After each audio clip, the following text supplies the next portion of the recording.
Hello, I'm Lugatorix and welcome to my Burgundii faction guide for Rome Total War Barbarian Invasion. Today we will be discussing a rather unusual faction, the Burgundii, and it's unusual for several reasons, but I'm actually going to start off by saying that this faction isn't playable unless you edit some data files. It's really easy to do. I can make a video on it if you want me to, but yeah, this faction isn't technically quote-unquote playable, as in the game doesn't want you to play it, but you kind of just can edit the game files, and here we are, we're playing as the Burgundii. Now, the first thing you will probably notice is that the game seems to think the Burgundii own a land, or an area of land that is this yellow area along here. That isn't true. In fact, I think that's more like the Sarmatian territory. Yeah, that's more kind of Sarmatian territory in Roxolani. This is not where the Burgundii start. I have no idea why they've decided to highlight this. The Burgundii are actually like around here where the mouse is pointing, a little bit east of what is now modern day Denmark. They only own one territory at the beginning, and they certainly do not own this area of land, but I guess we'll just have to ignore that for the moment. We'll actually have a look at the campaign map properly in a minute, but please ignore that, they do not start off over there. Now, the game describes the Burgundii as a good mix of barbarian troop types plus heroic warriors. No description for them because, yeah, they're not meant to be played, but here we are. We're going to be around the other sort of barbarian factions, the Saxons and the Sarmatians and all of that, and the Alemanni and the Franks, and the whole crew. We're going to have some hordes over here. We're going to have the Western Roman Empire chilling out over here as well. So there's plenty to talk about in this campaign, but we're going to start off actually by having a look at the units of the Burgundii and having a sort of quick discussion about them. So I'll see you in a second. So here are the Burgundii units, and they're certainly an interesting bunch. I love the colour scheme, by the way. It's sort of this, well, I suppose it's burgundy, isn't it? Pretty cool colour scheme. But anyway, we're going to stop talking about stupid things like colours and start talking about actual warfare. And we're going to start off, as we always do, with peasants. And peasants are really just to be used for garrisoning settlements that are never going to be attacked. Obviously, peasants aren't really to be relied upon in battle with an attack of 2, defense of 5, and poor morale. They're not really that great. I think barbarian peasants are better than normal peasants. I might need to check that out. But still, 5 defense isn't really that great. Could be worse, I think. But that's still pretty trash. So yeah, don't rely on these geezers at all. Alright, now we're going to move on to Knight Raiders, and these guys are quite interesting. I believe the Knight Raiders were actually in the base game for Rome Total War as well, so that's pretty cool that they're still around. They're basically axemen, well, you can see here it says lightly armed shock troops. Now they have a pretty decent attack, an attack of 10 is pretty solid indeed. Charge bonus of 6 is pretty badass as well for a bit of light infantry. But as is sort of common with most axemen, the defense does let them down. A defense of only 9 isn't that great. It does get compensated slightly by the fact that they have good morale, which is quite cool, so they're going to stand up for longer. But really, I wouldn't want these guys as the bulk of my front line, because although they do have good morale, their defense means their numbers could just go down pretty quickly. What you really want is you want to have a solid unit which is more defensible. We'll discuss those kind of units in a minute, kind of like more spear units, let's say, as the front line, and then maybe have these guys attack from the side or from the back, a sort of shock to start sort of a domino effect of mass routes for the opposition, because their attack is pretty potent. These geezers may charge out orders though, so you've got to be careful that they don't just charge and get killed if they go into the wrong unit. But use these guys properly and they can be fun indeed to use. Then we have Chosen Axemen. Now these guys are certainly better. They have a better attack, they have a 14 attack, and they, more importantly, have a better defense, a 14 defense, which is like nearly 3 times the amount of the previous unit. Good morale as well, good stamina. This is another sort of offensive unit. Again, I wouldn't use them defensively. I wouldn't use them to hold a battle line. That's probably a bad idea, purely because that's not really what axemen are used for, or they shouldn't be used for. Really, like I said, they're used as shock troops, shock infantry, to charge in the side and get the final blow, which really starts the whole mass rout going. What you want ideally is to have sort of swordsmen or spearmen or whatever on the front line. Get these guys charging in the side and they'll do an excellent job indeed. Fairly similar to the previous unit, the Knight Raiders, but to be honest, they're just a bit better, which is what we like. And again, at least the fact they have 14 defense, although they're not going to be holding the line, because that's not particularly what you want them to do, they can still stand up, they can get in there, chop some heads off, and they'll stay alive to do it, which is nice to see.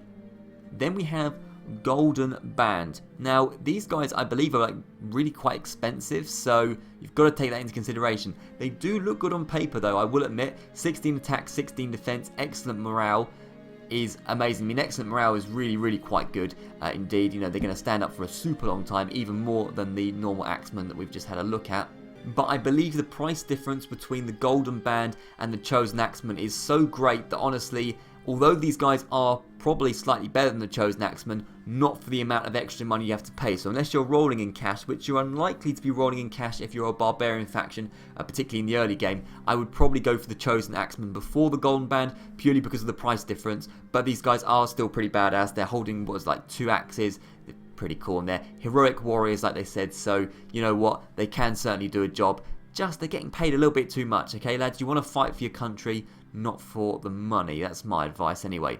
Then we have Horde Chosen Swordsmen, some of the best fighting individuals in the tribe. Attack of 12, defense of 20, which is the highest we've seen so far.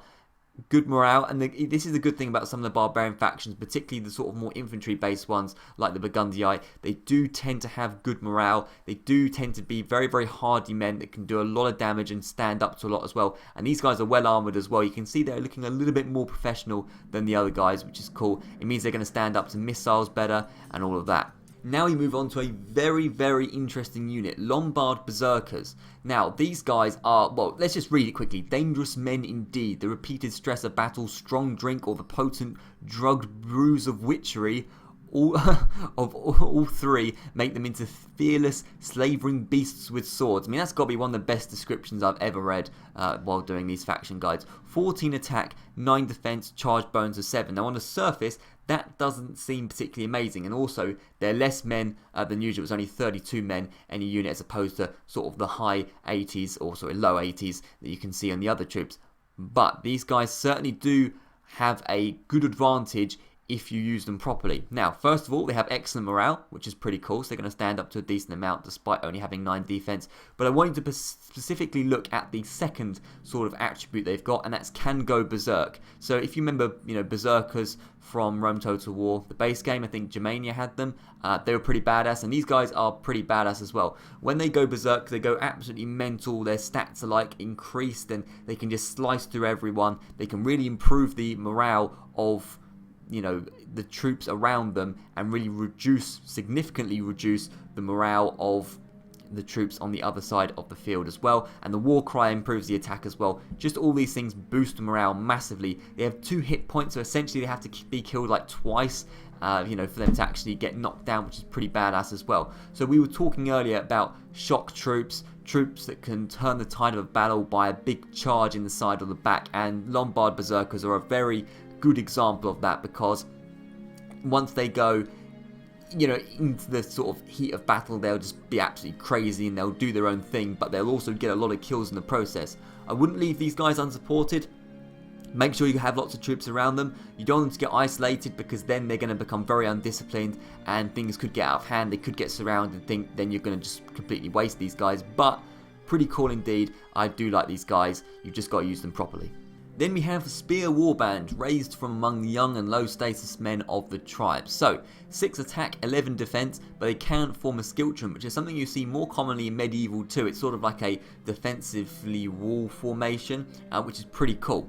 And this is what I was talking about sort of earlier when I was talking about troops that can hold the battle line. This is really going to be the sort of main bulk, the sort of front line of your army. What you want to have is you want to have lines of these Spear Warband, because they're just quite defensive. They won't do a lot of damage, but you don't need them to. What you need them to do is hold the line, get troops to charge into them for long enough that then you can quickly move these geezers around the side and bang, get into the back of them, game over, or even the cab as well sometimes as well. But these guys, you just want to hold their line and do the business. Now the cool thing is they have 120 men as opposed to 81, so again it's going to take longer for them to go down, which is good. You want a nice defensive unit that has lots of men. Unfortunately they don't have any morale bonus. That would be really badass if they did, but to be honest, if you have the sort of morale boosts of the other, you know, other men in your army, and you also have a good general, whatever, they should still stand up for a pretty decent amount of time, as long as they're not left completely unsupported, or you let cavalry charge into the back of them, for example. But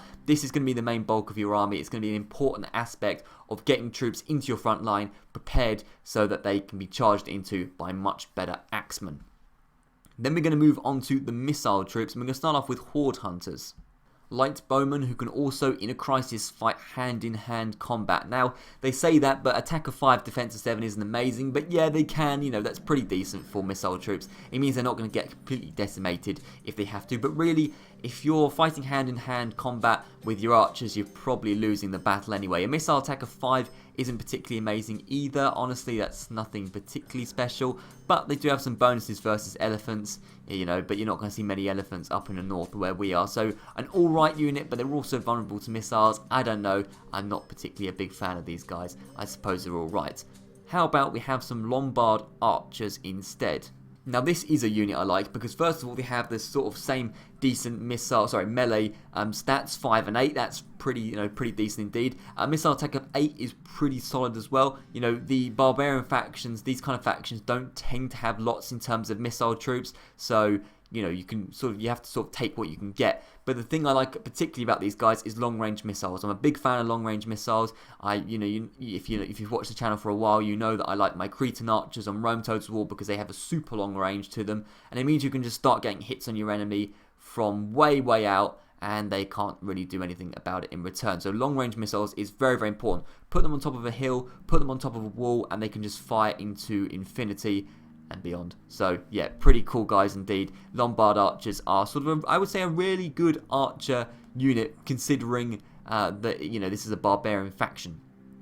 And then we have chosen archers, which are basically a better version. These guys are very good. They're more sort of professional, they're better armoured, attack of 8, defense of 11, so they're actually pretty decent in the melee. You know, you're starting to get up some decent stats. Missile attack of 7 is good as well, and expert at hiding in woods. That's pretty cool. I like that. You don't often see expert hiding in woods, I'm pretty sure. Yeah, usually you can hide in long grass, but expert hiding in woods, that's pretty cool. Flaming missiles, good stamina, basically a better version of these guys. You know, you're going to be using them in the latest game, but obviously they are a bit more expensive. But try not to get them involved in the melee, that's not really a good idea.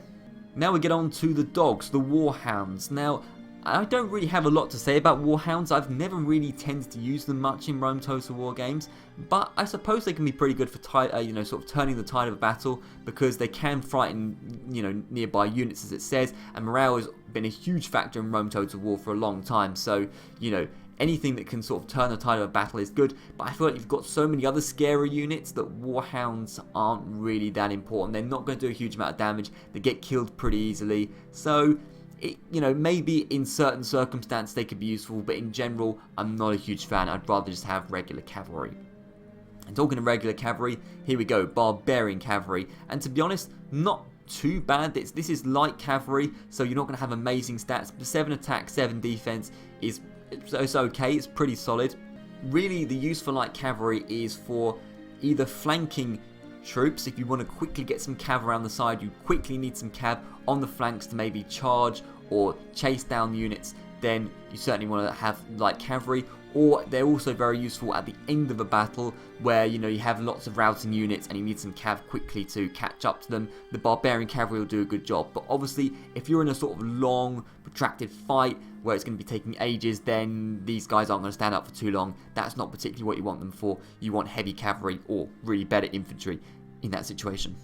So we have another Horde unit here, the Horde Raiders, light cavalrymen, useful in driving off enemy skirmishers. Honestly, you're more likely to be facing these guys, never using them, but I thought I'd just mention them anyway. 6 attack, 11 defense, fast moving, pretty decent light cavalry. I would say fairly similar to the Barbarian cavalry, but yeah, if you do fight these guys or against these guys, you want to get them involved in proper combat against either really good heavy infantry, spearmen, or heavy cavalry, and they won't survive for that long. Then we're going to get onto Burgundian Lancers. Now I like these guys. They are, I suppose, a kind of sort of like shock cavalry really, because they have a high charge bonus, a charge bonus of 10. Attack of 7 is an alright sort of base attack. Defense of 17 is pretty solid indeed as well, but the charge bonus means they're really good at just slamming into the back or the side of a unit and doing a lot of damage quickly, quickly lowering their morale. So I would, definitely keep a couple of these guys around, because again, if you are having maybe your spearmen are up against the unit and it's sort of close and it's not really, it could go either way. A charge in the back or the side of these guys could definitely turn the tide of the battle in your favour. Good morale as well, so they can stand up a little bit, for a decent period of time actually in a fight, but you don't really want to be using them that way. You want to be using them as a shock troop. Bang, charge in, units start routing, and you can then mop them up with the light cavalry. So Burgundian Lancers definitely like these geezers indeed. And then we have the Barbarian Noble Cavalry. Attack of 10, defense of 22, which is quite high indeed, I have to say. Charge bonus of 6. These guys are cool, and they have good morale, they're well armoured, they're good stamina, so they're going to do a decent job. I would say they're better fighting for a sort of a long time, but the thing is with cavalry, you don't really want cavalry fighting for a long time in a sort of long one-on-one fight anyway. So the usefulness of these guys is kind of lower than maybe this, because they don't necessarily have that sort of potent punch of them that's going to turn the tide of a battle. But I suppose if you want to have a unit fighting for a long time, then this is the better option. But really, if you want to have a unit fighting for a long time, you're going to be wanting to use one of these geezers anyway. So Barbarian Noble Cavalry, cool unit, but honestly I don't really see the usefulness of them above these guys personally, especially when you have the Chosen Warlord, which obviously is meant to be a good unit. 13 attack, 20 defense. This is the general, so you want to have it sort of well prepared to defend the main geezer, and that's why they have excellent morale. Of course, if the general sort of routes in the midst of battle, then that's going to cause some serious problems for you, so that's not particularly good. All general units are pretty solid, so there's not a huge amount to say about these guys.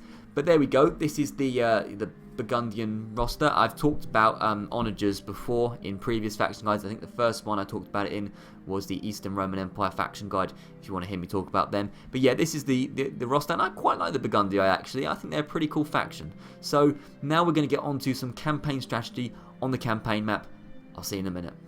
Alright, so here we are. This is the starting position for the Burgundii, and you can see we start off with one settlement only, and it is Campus Burgundii, rather fittingly. And you can see that we do indeed start off a little bit east of what is now modern-day Denmark. What is this, kind of like Estonia region maybe? Not over here, which is where the game seemed to think we were. That's where the Hordes start, and the Sarmatians and the Roxolani. So I don't know really what they were thinking about that. But anyway, this is where we start, a small sort of portion of land for us to enjoy and expand from. So, like I say every time, but I'm going to say it again just so I don't get accused of anything. I don't play with the Fog of War off. This is purely for demonstration purposes, so you can see what's going on. I consider it cheating if you actually played with the Fog of War off. So we start off with a few notifications. People in flight, that's the Huns. They're a little bit over in this direction. We'll talk about them in a minute. People in flight, the Vandals. That's the kind of same thing, but similar but different. And a powerful faith, which is paganism. And you can see that our starting settlement is indeed pagan, and we are basically always going to be pagan. So what have we got around us? Well, we've got nothing to the north, which is good. So we've got a sort of nice, sort of defensible boundary over here. We've got the Saxons to the west. This is important because they start off with one settlement, and one settlement that won't hoard if you get rid of it, which is good. That's something you like to see. The Franks, we start off over here, and then we have also the Lombardy to the south of us. So, now the good news about the Burgundii is, and for a lot of factions this isn't the case, we're actually not at war or allied with anyone at the beginning. So you really do have a lot of flexibility as, what you want to do, which is pretty cool. That's pretty cool indeed. So we can kind of expand wherever we want. But what you do need to be careful is, if you're going to destroy a faction, make sure it's one that doesn't hoard, because that could get a little bit tricky if you start spawning hordes everywhere. And that is why, generally, I would avoid this region, because there's a lot of hoarding factions. The Lombardy to the south, I believe they're a faction that can hoard. I'll double check that very quickly. Yes, I do believe the Lombardy are a faction that can hoard. So what that means is, if you destroy all their settlements, they will basically spawn new armies out of nowhere and just try and reconquer the world. So you have the Huns over here. This is sort of an example. They would spawn armies like this even if they were quote-unquote defeated. So really what you want to be doing is you want to be avoiding attacking factions like the Franks and the Lombardy if you have to, or at least destroying them, because they're going to cause you more trouble than it's worth. And you want to go for factions that are actually going to just stay dead, which is what we want. And that faction is the Saxons. That's where I'd go for first, logically. So there's not a huge amount of area to expand. I would avoid this direction because this is the messiest part of the map. You've got the Vandals, you've got the Huns, you've got the Sarmatians that can hoard. I believe the Roxolani can hoard as well. You've got the flipping the Goths. It's just messy around here. And then you've got the Eastern Roman Empire. Just, I don't like this area of the map to get involved in. It's fun, but in terms of actually tactics, I tend to avoid this area because it can get really messy. What I like to do is let them sort of all destroy each other, and then I'll pick up the scraps at the end, thank you very much, once I've established an empire in the east. So I would expand east, and I would go for the Saxons first. And it's kind of a race, really, between you and the Saxons to get Campus Chatii. Now, the Saxons are quite likely to get it if you're not quick. So I would really, really go for it quickly and try and go for Campus Chatii because, you know, you just want to take settlements off the rebels as opposed to sort of established factions. That's a little bit easier. You certainly don't want the Franks to get it because you don't want to particularly be going to war with the Franks or the Lombardi because they're horde factions. You want to be focusing on the Saxons quickly. And the Saxons can be quite a tough faction to face because, well, I've discussed the Saxons before in a previous faction guide. They've got some pretty good units, they've got some pretty good axemen, heavy infantry, and if you let them grow, if you let them tech up, they can be quite tricky to take down. So any faction that is tough to take down, I like to sort of get rid of early on, personally. So my first objective would be Campus Chatii. Now, the annoying thing about the Burgundii is, first of all, we don't start off with many armies. We start off with the faction there, but unfortunately, he's all the way over this side. If he was over here, that'd be a lot more useful, but it's going to take a solid 3 turns for him to get over, and that's cav as well. That's not including infantry. Over here in the capital, we have the main guy, Adovakar, I don't know how to say that, the faction leader. Again, that's going to take him a solid 2 turns to get over with the cav as well. So personally, I'd probably bring all the cav over, rush towards Campus Chatii. I don't think anyone's going to attack the homeland quite that quickly. They'd be pretty stupid too. But you know, and just rush over to Campus Chatii and take that. There's not too much in there, I don't believe. Yeah, I mean, there's unfortunately a family member, but these guys are pretty trashy. You should be able to get rid of them. Rubbish walls, you've got a spy nearby to get in, and you've also got diplomats. So where would I sort of, you know, use my alliances in the early stages? Because you might want to get an alliance with some factions. That would be pretty cool if you did that. Don't have to, but it is always quite useful. Well, I always quite like allying with the Lombardi, and there's sort of a couple of reasons why I like that. Now, first of all, if you ally with the Lombardi, they're less likely to go in this direction, which is good, because you don't want them taking your territory, the territory that you're going to try and get. And also, it means they're more likely to head in this direction, join the absolute mess that is this area of the world, and then they're going to become weaker because they're going to be fighting hordes, and they're also going to make the hordes weaker as well, which is pretty cool. So the Lombardi is someone, or a faction, I would probably focus on trying to ally with, and I wouldn't be bothering to go with Campus Lombardi because you don't want to, you know, get a horde. So that's personally what I'd do. I'd bring my diplomat, that's an assassin. The diplomat is over here. This geezer, he can go to Lombardi on the first turn. Should we see if we can actually try and get an alliance quickly? And there you go. I didn't even have to offer anything, just got an alliance. I could probably even get money out of that if you wanted to, but now we're allied with the Lombardi, and that's going to be pretty good. Hopefully they won't break that. I don't think they will for a little while, which is quite good. You also start off with 10,000 denarii, which is pretty decent as well, so if you do have to pay some factions, then you've got the money to do it, although I personally wouldn't bother. Now actually, in terms of finances, I think, yeah, we have actually got a little bit of a financial issue because we only have one settlement.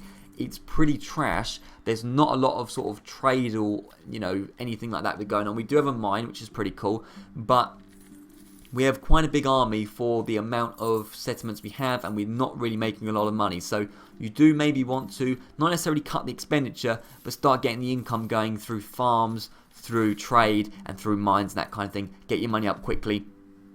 But you do have the resources, 10,000 denarii, to actually, you know, implement that. And you can also sell map information, that kind of thing. Do a bit of diplomacy to get your money up as well. Is a pretty cool thing to do.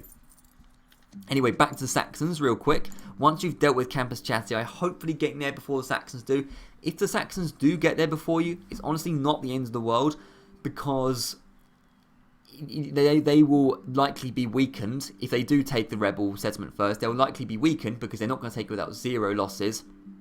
And if they're weakened, it just means, well, it's easier to take for you, and then, okay, you're at war with the Saxons a little bit earlier than you wanted to, but Campus Chatii should be yours. Then, hopefully, they won't have many reinforcements in Vicus Saxones because they've taken them down to Chatii and you've defeated them, and then I would go Vicus Saxones. Then you've got more settlements on the sort of Baltic Sea, which is more trade, which is good, and also you've defeated a faction that isn't going to hoard, meaning you've just got rid of a faction that could potentially be quite troublesome if you let them to grow.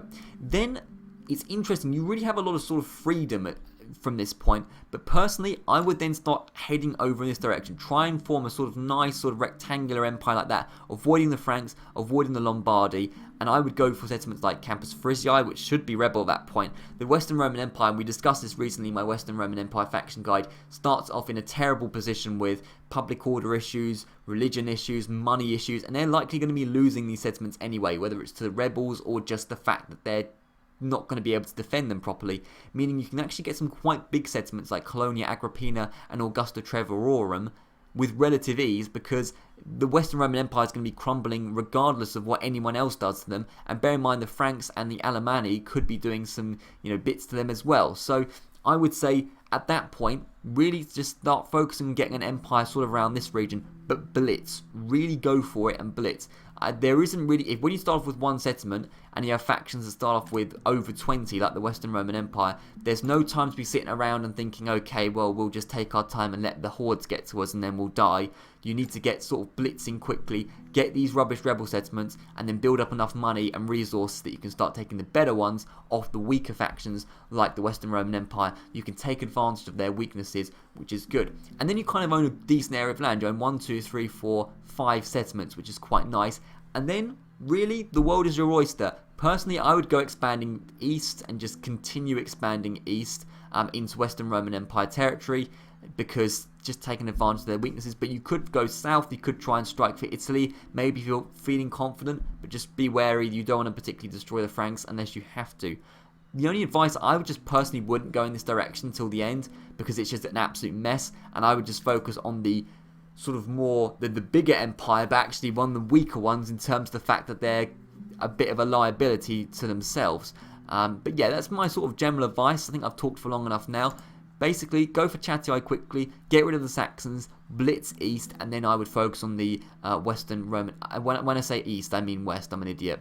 Blitz west, and then go for the Western Roman Empire. I wouldn't go east personally. I'm sorry if I've been saying east the whole time, referring to this region. That is indeed west. Go left. Maybe just do left and right next time. But anyway, that's all I have to say. This is my Burgundii faction guide. I'll be back with more similar faction guides very, very soon. Hopefully you enjoyed, and I'll see you around.